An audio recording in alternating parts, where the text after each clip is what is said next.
Mateus, acharam Mateus? Capítulo 7, de 7 a 11. Pedi e dar-se-vos-á, buscai e achareis, batei e abrir-se-vos-á, pois todo o que pede recebe, o que busca encontra, e a quem bate abrir-se-lhe-á.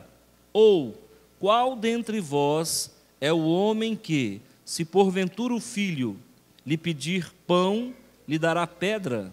Ou, se lhe pedir um peixe, lhe dará uma cobra? Ora, se vós que sois maus, sabeis dar boas dádivas aos vossos filhos, quanto mais vosso Pai, que está nos céus, dará boas coisas aos que lhe pedirem?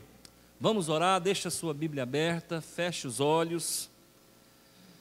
Senhor meu Deus e Pai, no nome de Jesus Cristo, o culto das 5:30 da tarde se reveste de uma importância ímpar, porque é o momento que todos nós nos reunimos semana após semana para adorar o Senhor, para falar com o Senhor e ao mesmo tempo ouvir o Senhor falar conosco. Então fala, Pai, fala em nossos corações, em nossas mentes. Traz o conforto, o bálsamo de Gileade ao coração que se encontra temeroso, aflito. Da mesma forma, Senhor, fala ao coração do irmão que se encontra passando por todo tipo de tribulação. Alcança também o irmão e a irmã que porventura esteja com problemas de saúde, problemas conjugais, problemas financeiros, problemas emocionais e espirituais.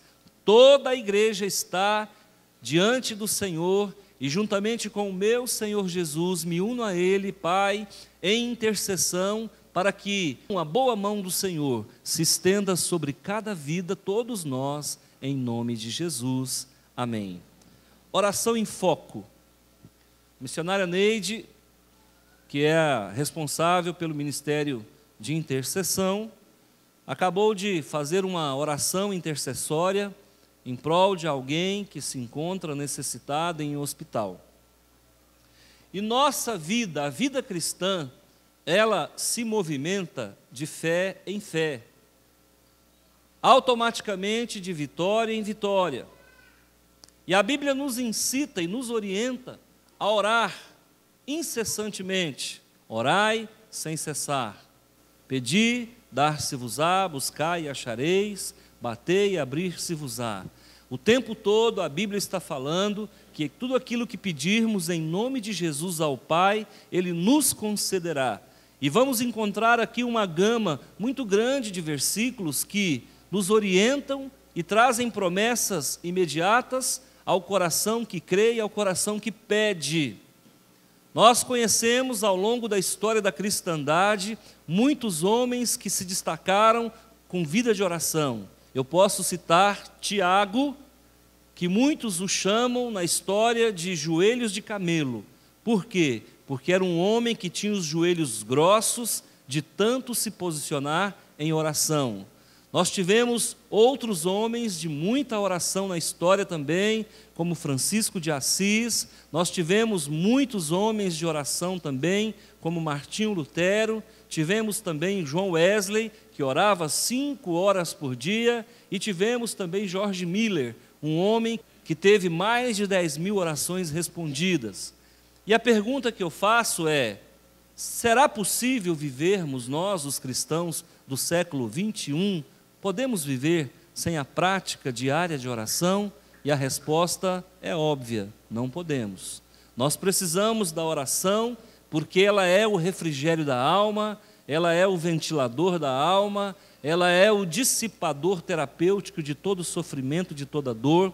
Através da oração nós falamos com Deus e ouvimos Deus falar conosco, e aquilo que nós sempre dizemos, é uma via de mão dupla, onde falamos com Deus e Deus fala conosco.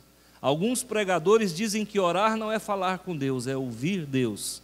e o fato mais difícil numa oração é ouvir Deus. Por ocasião do jardim do Éden, quando Adão e Eva ali estavam, Deus, na viração do dia, estava no jardim. A viração do dia se dá 2 vezes por dia, às 6 da manhã e às 6 da tarde. Então Deus visitava o jardim do Éden pelo menos 2 vezes por dia.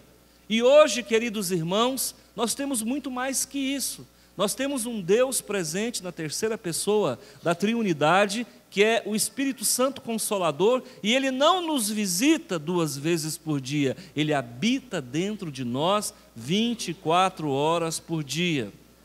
Agora ficou mais fácil, mas ao mesmo tempo ficou mais difícil, porque nós não vamos escutá-lo andando pelos caminhos do jardim, mas nós vamos ter que aprender a escutar a sua voz durante o momento da oração.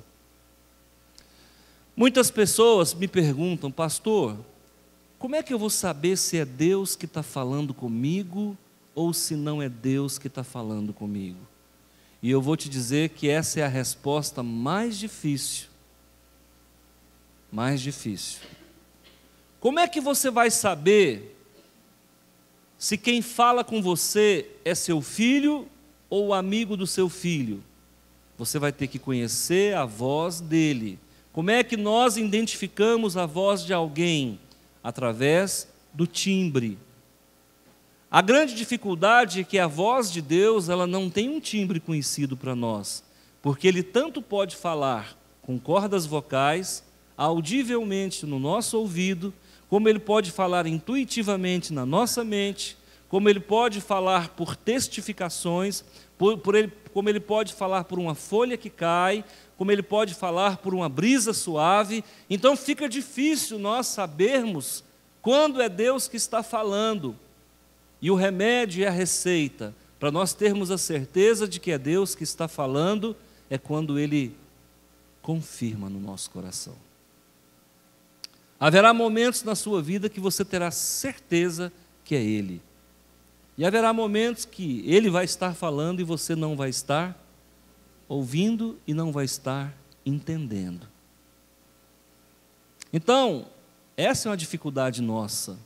Porque o nosso Deus, Ele não anda mais pelo nosso jardim.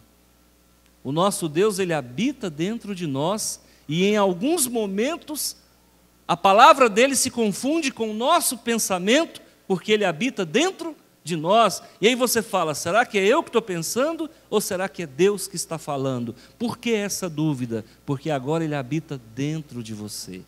E você precisa saber diferenciar quando Deus fala e quando é a sua mente que está falando, ou quando é o diabo que está soprando na sua mente. Então eu quero te dizer o seguinte: como é que eu posso ter certeza se é Deus que fala?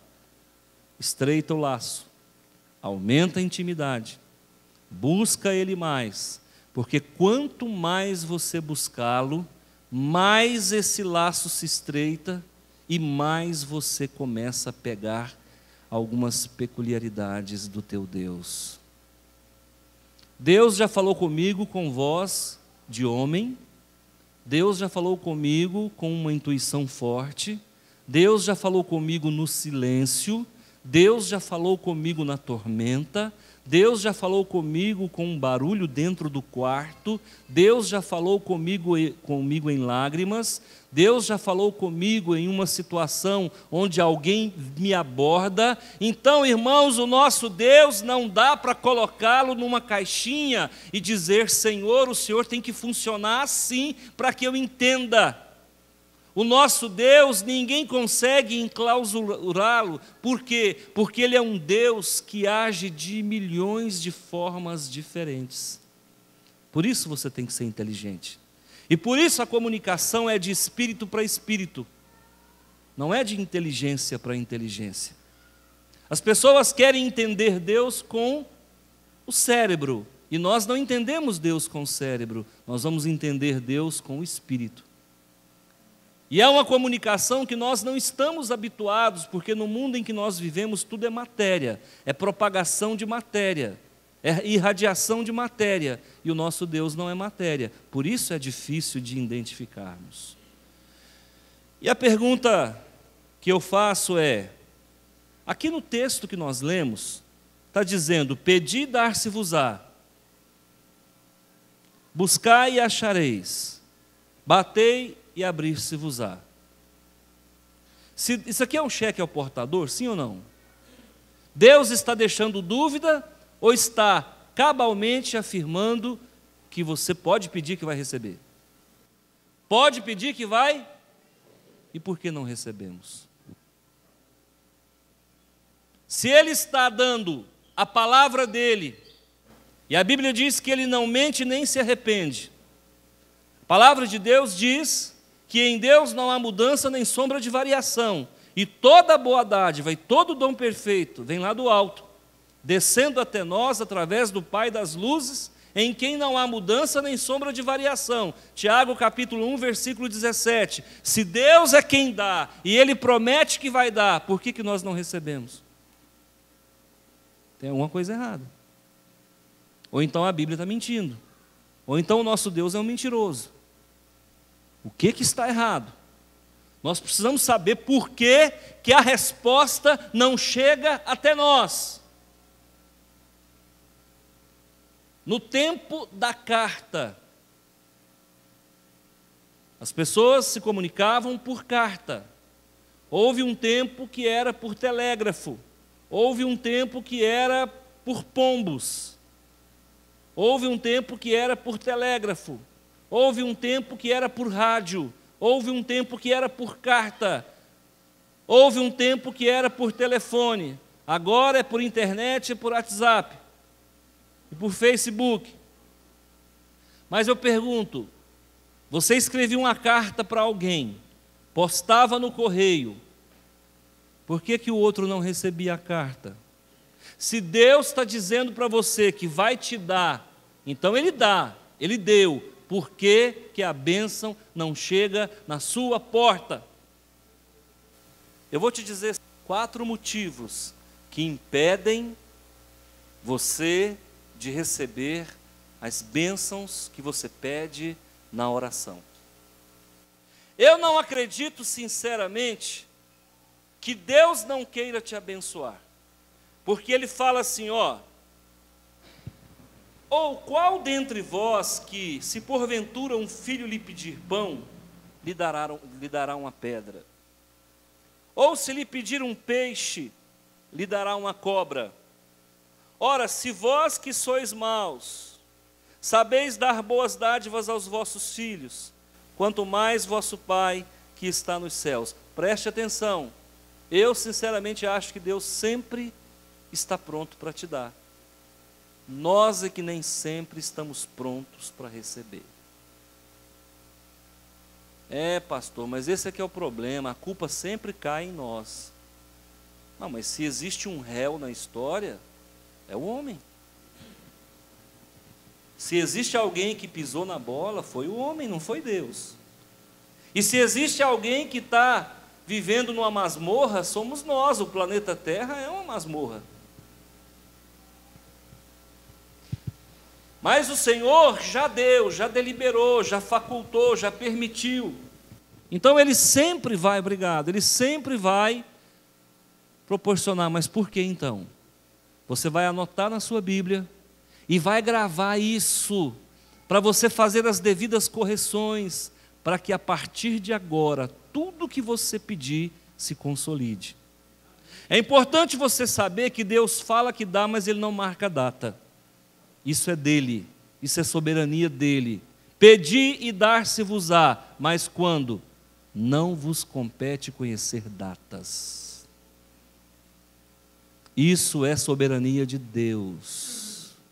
Ele pode dar hoje, pode dar amanhã e pode dar depois. Então, o primeiro empecilho para que nós não recebamos uma bênção está em Tiago, capítulo 4, versículo 3. Abram comigo. Tiago está lá no finalzinho da Bíblia, tá? Depois de Hebreus. Tiago, capítulo 4, no versículo 3.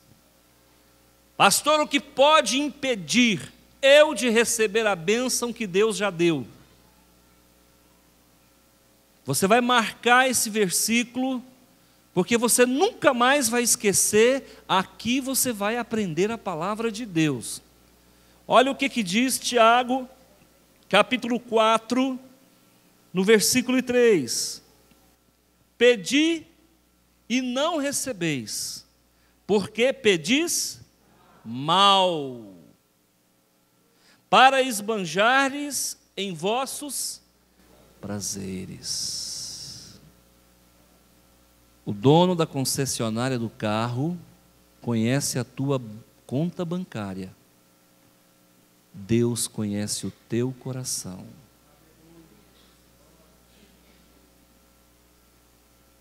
O teu colega de trabalho conhece o teu potencial financeiro. Deus conhece as tuas motivações. Ele conhece os teus valores. Ele conhece os teus princípios. Alguém pode dizer, pastor, mas eu não quero tal bênção para esbanjar, para o meu bel prazer. Mas o Senhor sabe que se Ele colocar essa bênção na sua mão, em pouco tempo você tropeça nas próprias pernas. Por que não recebemos? Primeiro, porque pedimos mal. Você não está pedindo algo que é relevante para você. Você não está pedindo algo que traga enlevo na tua alma e crescimento espiritual para você. Você não está pedindo algo que é supra-importante para a tua vida. Vai de uma vaidade mal disfarçada, vai de uma falta de sabedoria tremenda da tua parte, vai de uma inveja onde você nem mesmo percebe que ela existe. As nossas motivações são torpes e às vezes os nossos princípios são equivocados. Por que não recebemos? Porque pedimos mal. Por que não recebemos? Porque pedimos mal. O Senhor nunca te concederá algo que seja além do que você precisa. Aprenda isso. O Senhor Deus da glória mandava no deserto o que para nós? Maná, que tinha prazo de validade, 24 horas. Talvez nem isso. Deixa eu aproveitar que eu estou com mais tempo hoje e pego para a semana inteira. Deus nunca te dará para você, para sobrar, para colocar na sua conta bancária. Não. Ele te dará o que você precisa. Tudo bem? Quando sobra, é porque foi além do que nós necessitamos. Todas as aquisições que nós fizemos nesta igreja foi sem dinheiro. Esse lote nós compramos sem dinheiro. Esse segundo lote nós compramos sem dinheiro. Aquele terceiro lote nós compramos sem dinheiro. Essa igreja nós construímos sem dinheiro. Esse galpão nós construímos sem dinheiro. Termina a construção, quanto que nós temos no caixa? Nada. Eu não entendo, irmãos. Mas eu aceito. Mas eu não entendo. Tem gente que fala assim, se eu ganhar na Mega Sena, já recebi essa proposta aqui. Pastor, se eu ganhar na Mega Sena, eu construo a igreja que o senhor quiser. Irmão, eu não sei se eu dou glória a Deus ou se eu choro. Porque a proposta é linda e maravilhosa, mas Deus não trabalha assim. Porque senão seria fácil. Era uma igreja construída a cada minuto. A Mega Sena só vinha para o crente. Deus não trabalha assim, irmão. O nosso Deus é o Deus que faz do nada. Aprenda isso. Deus fez uma nação de Israel do nada. Deus fez um Estado de Israel do nada. Deus fez uma igreja do nada. É do nada. Deus pegou você e eu que não valíamos nada e nos tirou de um tremendal de lama e nos trouxe para a divina e maravilhosa luz. E hoje nós somos, segundo a Bíblia, seremos em breve maiores que os anjos. Éramos nada. Um era alcoólatra, o outro era macumbeiro, o outro era ladrão, o outro era isso, o outro era aquilo, e Ele tira a gente daquela podridão e nos dá dignidade. É um dia de cada vez. Sabe por que não recebemos? Porque pedimos mal. Vamos aprender o segundo motivo pelo qual nós não recebemos. Vai lá em Salmos, capítulo 66, versículo 18. Salmos 66, 18, outro motivo pelo qual o Senhor dá e nós não recebemos. Se eu, no coração, contemplara a vaidade, o Senhor não me teria ouvido. Ele nunca vai responder a tua oração quando a tua motivação for vaidade. Para que você quer ser bela, moça? Eu quero ser bela para fazer inveja às minhas colegas. Eis o motivo pelo qual você nasceu feia. Verdade, irmãos. Deus não vai colocar instrumento de perdição na nossa mão. Irmãos, responde para mim, analisa comigo, por que a gente nasce bonitinho, cresce, fica mais bonitinho, e vai envelhecendo, fica menos bonitinho? Por que nós nascemos com muito vigor, com muita jovialidade, com muita disposição, e chega uma certa idade, diminui o vigor, diminui a disposição, diminui a jovialidade? Por que quando nós nascemos e crescemos, temos uma memória fantástica e com o passar do tempo vamos perdendo o poder de memória? Por que com o passar do tempo nós vamos perdendo matéria? Nós vamos murchando. Saímos de uma condição de maçã e caminhamos para uma condição deixa para lá. Ginipapo não, eu falei ginipapo, tem um que já falou ginipapo ali. Presta atenção aqui, irmãos. Deus nos leva até um nível X, depois Ele faz o caminho de volta conosco, para que nós possamos partir para Ele mais experiente e menos autossuficiente.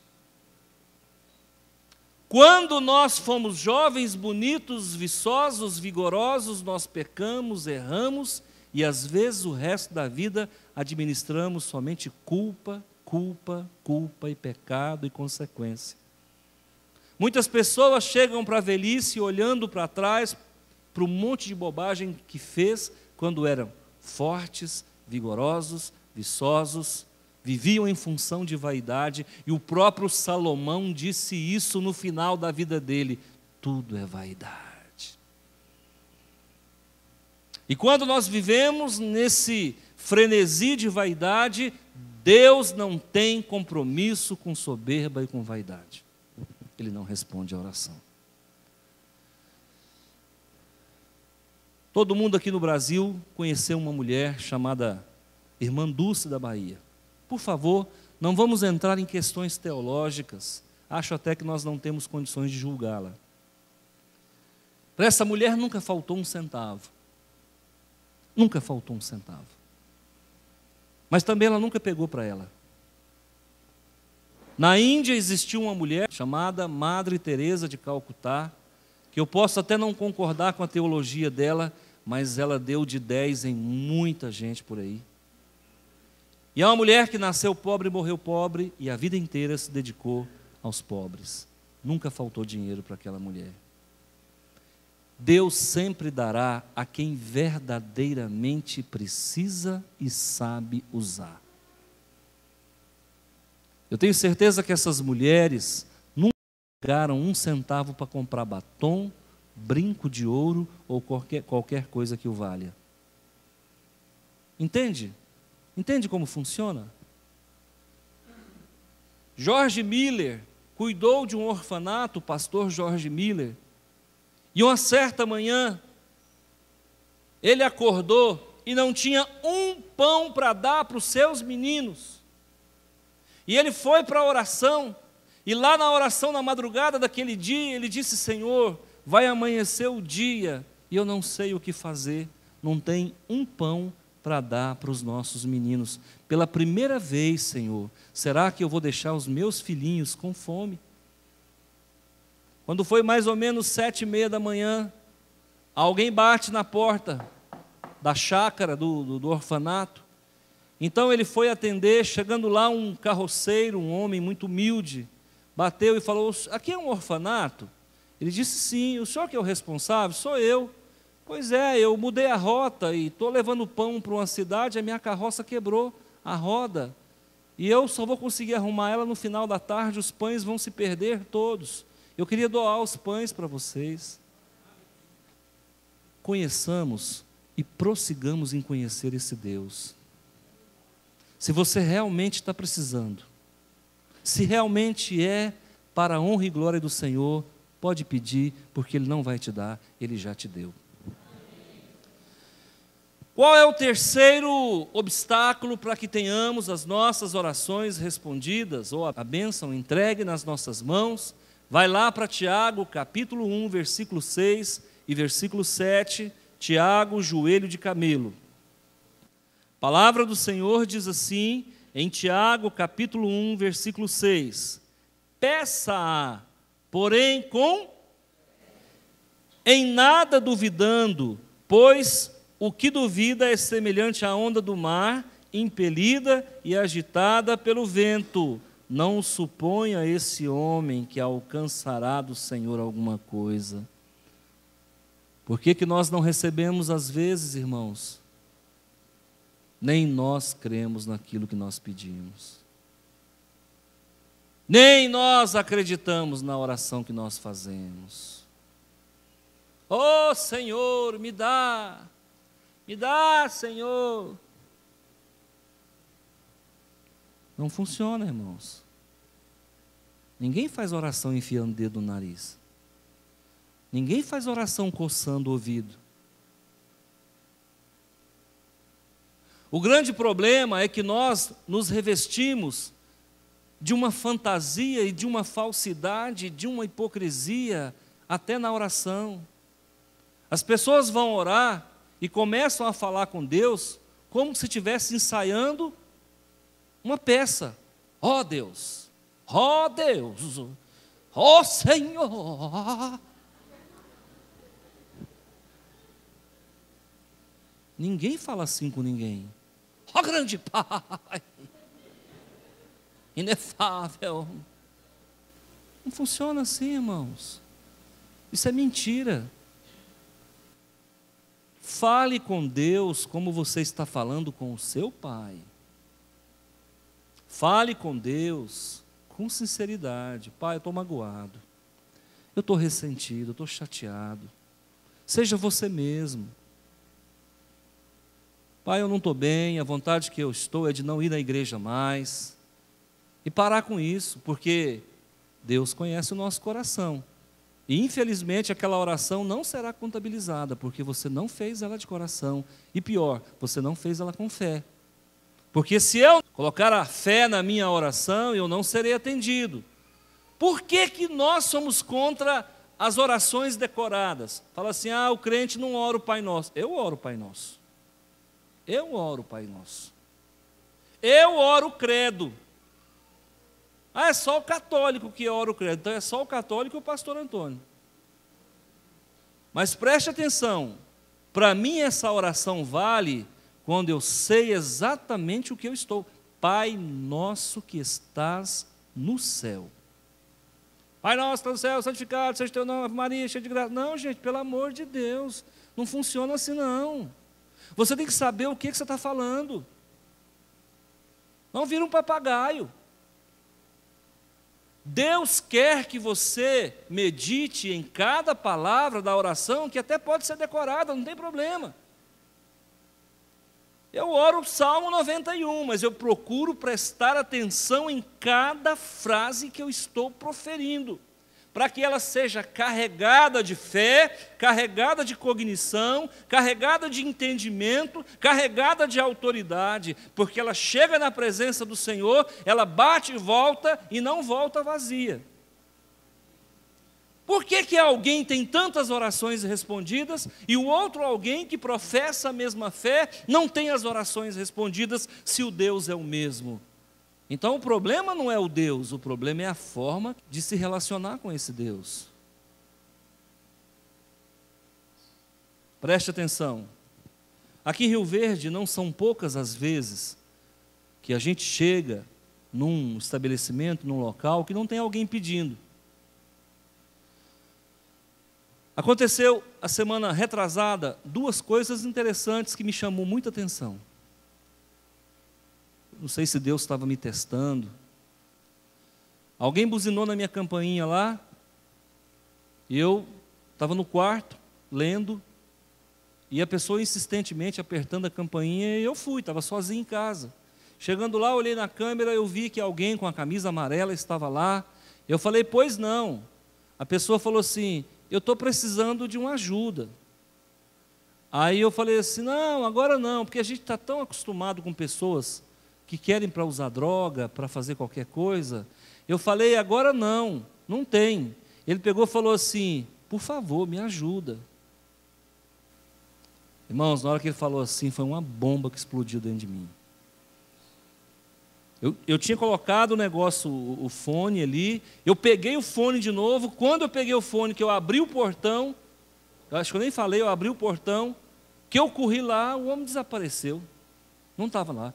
Aí eu voltei, olhei na câmera, a câmera dá a volta na casa, eu olhei, ele não estava na rua de lá, na rua de cá, porque a minha casa faz um L, ele não estava em lugar nenhum. Falei, vixe, eu trancar esse portão depressa, o que é isso? Fiquei sem entender. Falei, gente, será que Deus mandou um anjo para me testar? Tá bom, fiquei quieto. Cheguei no supermercado da cidade, tinha um senhor bem forte, um senhor já de uma certa idade, sentado no chão, eu acho que ele teria até dificuldade de levantar. E aí ele falou assim, me dá alguma coisa para comer na hora do almoço. Me dá alguma coisa para comer, eu estou com muita fome. Aí eu bati a mão assim, aí antes de eu responder, ele falou assim, eu preciso da sua ajuda. Achei interessante, que foi quase que a mesma fala daquele moço de camisa amarela. Eu falei, não, então espera aí que eu já volto aqui. Aí ele ficou feliz. Eu entrei lá dentro e comprei carne para nós e comprei um frango para ele. Quando eu cheguei lá fora que eu o procurei, ele não estava lá.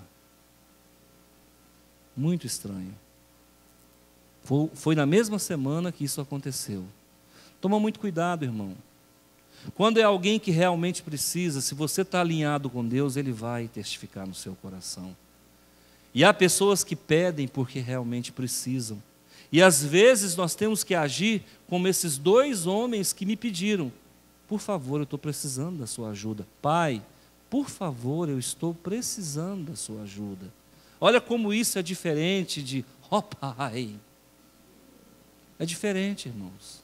Você está colocando a sua alma no pedido. Amém?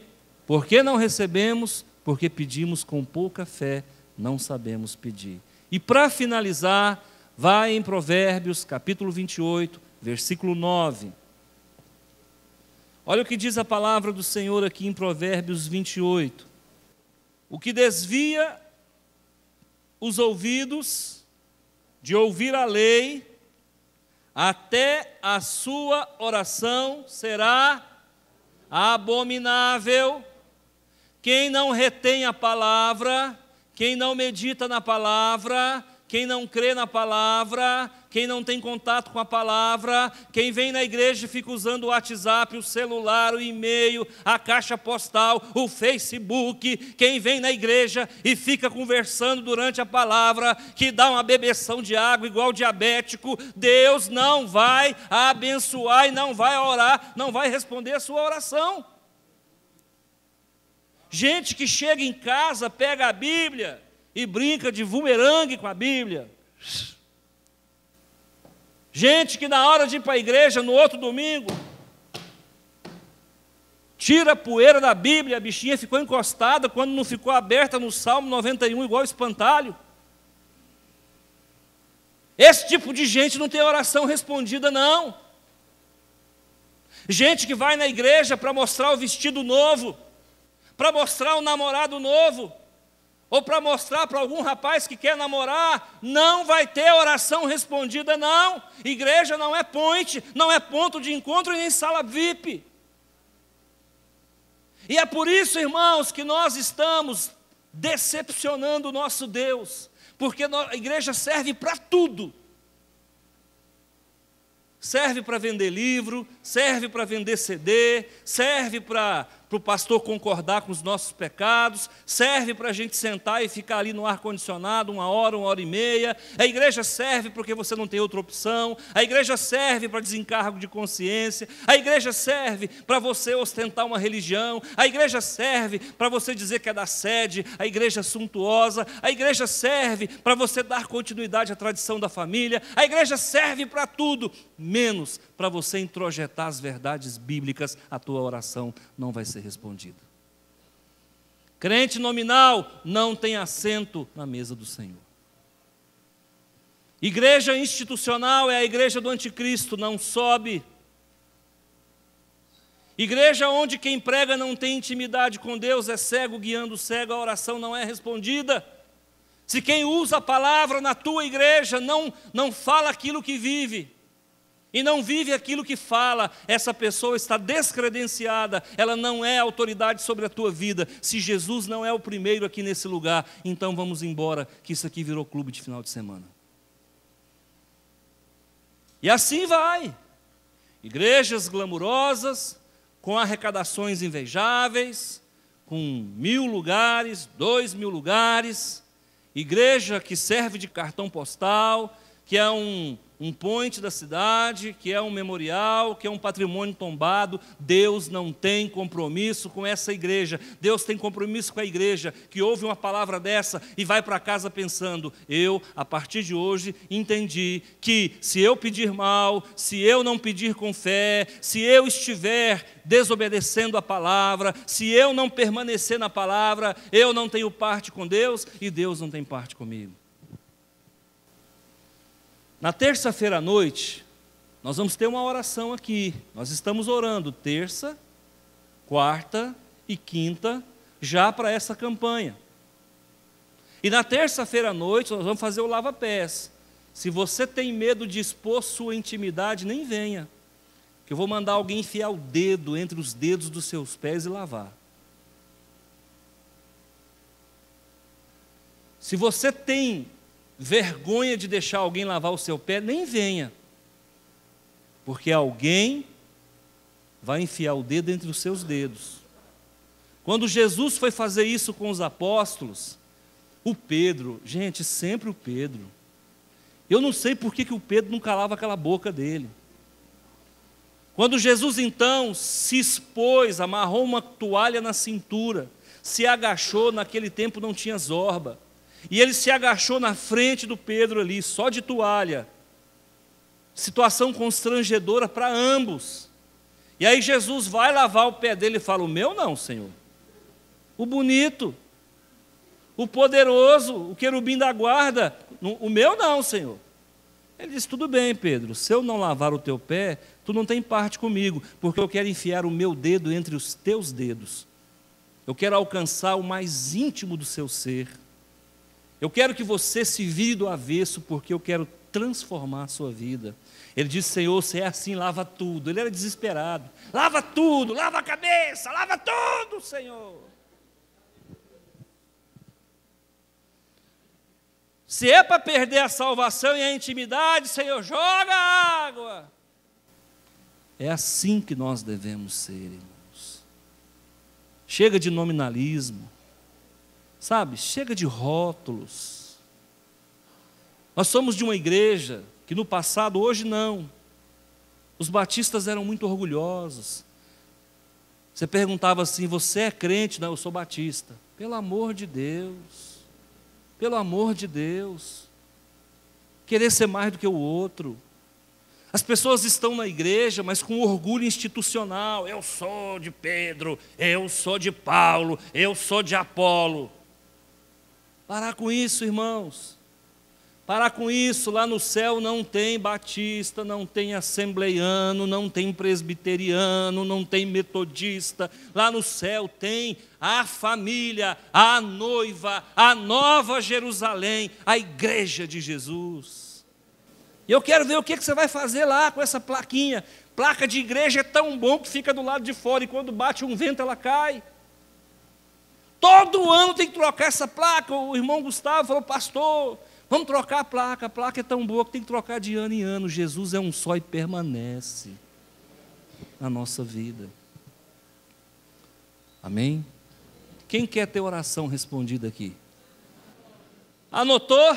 Tiago capítulo 4, versículo 3, Salmo 66, 18, Tiago 1, 6 e 7 e Provérbios 28, 9, guarda no teu coração, pedir, dar-se-vos-á, buscai e achareis, batei e abrir-se-vos-á, porque todo aquele que pede recebe, que busca acha e que bate abrir-se-lhe-á. Amém?